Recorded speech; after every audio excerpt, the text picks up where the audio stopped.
Boy, in 1982, when I first came to Channel 7, it was very, very busy. The big difference between then and today were the typewriters in the newsroom. The newsroom was very noisy because everybody was typing away as fast as they could, writing scripts and everything. So that was probably, it had its own sound and it had its own atmosphere back then with the typewriter sounds and you know, the bells ringing, and it was very unique, but very, very active. You were part of a unique and very special era of Channel 7. I agree.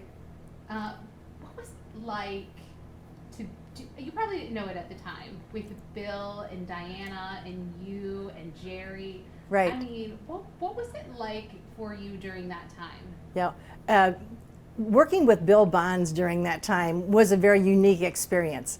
And I have to say, I'm probably the only person who Bill became speechless on air when, if you may remember, he signed $1 million contract.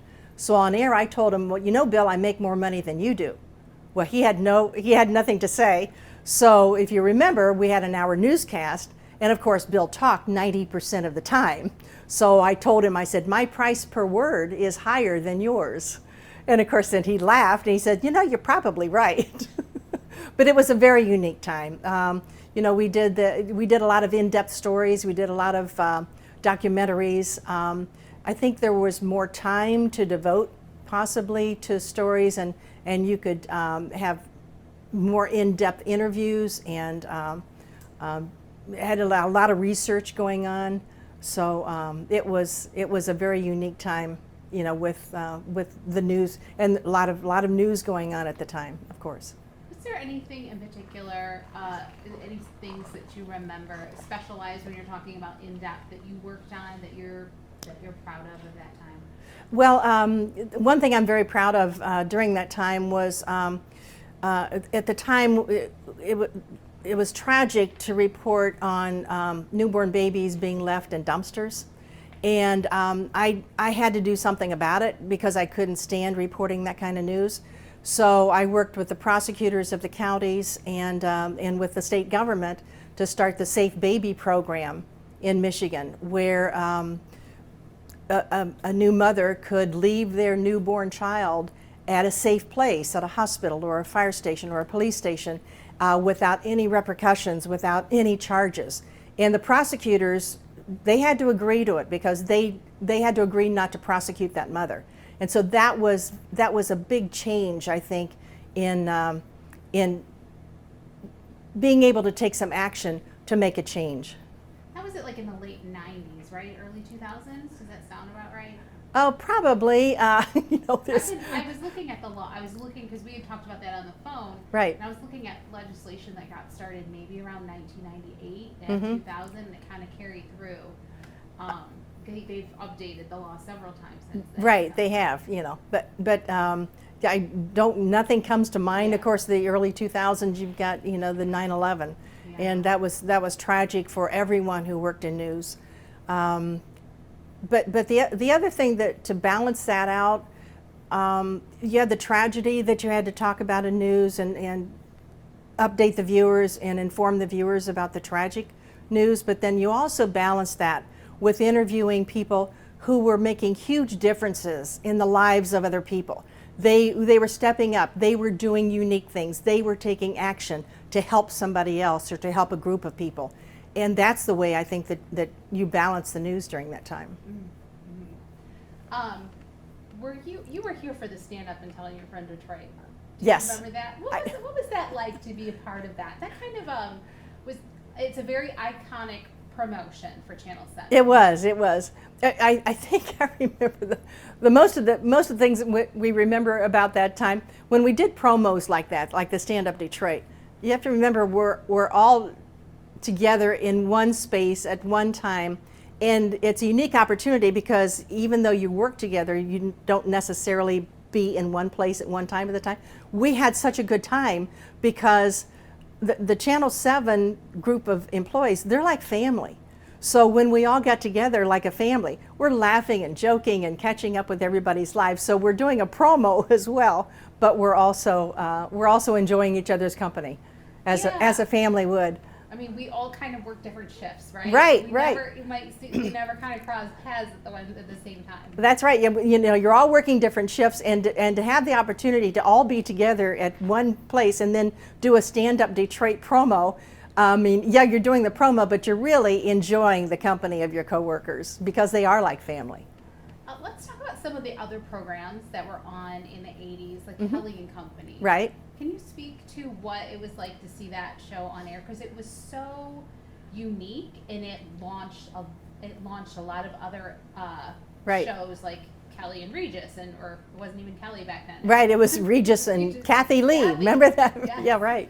Yeah, no, Kelly and Company was a very unique show, and they kind of had their own pulse and their own way of entertaining the viewers at that time, and that really set the standard, I think, for the entire day of Channel 7. I've talked to viewers who have said, you know, I turn on Channel 7 in the morning for Kelly and Company, and I leave Channel 7 on all day, you know, for the noon news and for Good Afternoon Detroit and the 5 o'clock news, 6 o'clock news, and, you know, 11 o'clock news. So I think it started the day off for Channel 7 viewers. For me, you were always someone to look up to Oh, in thank the you. newsroom. And being a female in this business is not easy. No. What was it like to be like practically the first as an evening anchor, not here in Detroit? What is it like to have to kind of break those barriers? Well, when I first started in broadcasting in 1972, I became the first woman in the country to anchor the 6 and 11 o'clock news, which was a lot of pressure in that I wanted to succeed. I couldn't be somebody else. I could only be myself. And so a lot of people would look at me as if, can women anchor the news? And of course then, obviously, yes, women can anchor the news, and they can become very good reporters, and women can do every job in the newsroom, you know, whether it's a producer or behind the scenes or you know, anything. But there was a lot of pressure at the time to become the first woman in the country to anchor the news. Who were the women around you that supported you in your efforts? I would have to say, you know, the producers, especially, and the camera women, and the background people, editors. They were all very, very supportive. And of course, then as more women became reporters and anchors, then we supported each other, you know, to help make each other better in our jobs. Let's talk about Cantor. Oh, Something that you started here. exactly right. In 1998, I did a news story about Detroit Racecourse closing, which is a thoroughbred racetrack, and discovered that 200 thoroughbred racehorses, some with the bloodline of Secretariat, had no option except being sent to slaughter. So I did the story and advised the public that they could go to DRC and talked with the racing owners and trainers and buy that horse directly from them. The bottom line was every one of those 200 horses found a home. And so with that kind of success, I thought this program needs to continue. So I helped found the program in 1998, and 25 years later, I'm still an officer of Cantor, and it's not only in Michigan, but it's all across the United States now. So it keeps me very busy. Must be proud of all the efforts and all the animals. Right, we've transitioned over 25,000 thoroughbreds, which is really nice, and I love animals. When I was here at Channel 7, I had the opportunity to do a lot of wildlife stories. One of my favorites was going to the Upper Peninsula and doing a story with the DNR about the return of the wolves to the Upper Peninsula, and that was, you know, so the assignment desk and the newsroom knew if there was an animal story, whether it was the zoo or dogs or cats or wildlife, they always assigned that one to me because they knew that that was my love. I feel like at Channel 7 we are a family. And We we are. do have a commitment to our community too. Mm-hmm. We've had a lot of community initiatives, Brightest and Best, or the Healthy Living for Kids and things. Were there any in particular that you were involved in that you're especially, that you remember fondly? We were involved with Forgotten Harvest because it actually just kind of started as a startup. And of course now it's thriving, and that's one of the great ones. Focus Hope was another one at the time that was doing very, very well.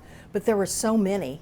There were so many. And you mentioned about Channel 7 being family. I think that's the strength of Channel 7, is that we're family, not only as co-workers, but we're family to viewers, because they invite us into their home every day, and we become family to them.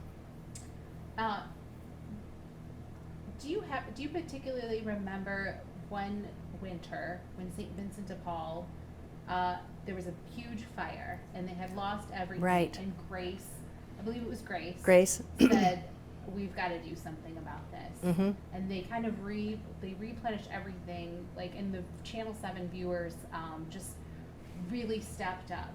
Go ahead. I actually I remember that very well, the fire at St. Vincent de Paul.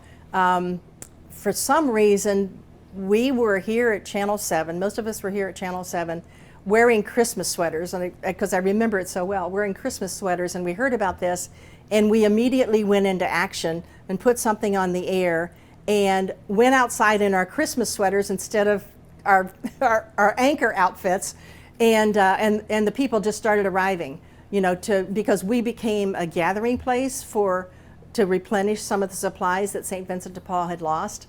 And then successfully they were able to rebuild and replenish. But that was the immediate response, was to get the viewers to come to Channel 7, and we would be a gathering place. I had read someplace that it wasn't just they replaced plus after all the things that Absolutely. Channel 7 viewers from the whole community came together. Absolutely, So, they did. Incredible effort there. Yeah. How about what other memories do you have that you would love to share with viewers who are watching this anniversary special? Any special moments that come to mind when you think about Channel 7?